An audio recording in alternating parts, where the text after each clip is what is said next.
আসসালামু আলাইকুম। আজ শুক্রবার। আমি কি রান্না করেছি এবং করতেছি, এটা হলো গরুর, গতকালকে ভিডিও দিয়েছিলাম গরুর কলেজি, গরুর কলেজা রান্না করতেছি। আর রান্না করেছি হলো,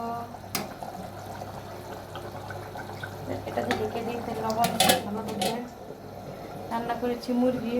এই যে রুগীর জন্য আঙ্গুর ফল এনেছে, আমিও কয়েকটা খেয়েছি, ডেঙ্গু রুগী। আর এই যে মুরগি রান্না করছি শুধু কাঁচামরিচ দিয়ে, ছেলে জাল শুকনো মরিচ দিয়েছি হালকা। ঠিক আছে, অনেক দিন পর আমাদের বিড়ালটা দেখাচ্ছি, শুকিয়ে গেছে, খেতে পারে না, না খেতে না গ্যাস থাকে না, ওকে খাবার দেবে ও মাছ গোস পোলাও খায়, ভালো খাবার খায়। এখন এই যে খাওয়া দাওয়া শেষ, আমি এগুলো ধুবো আর হলে জাম্বুরা ছিলবো। আল্লাহ হাফেজ।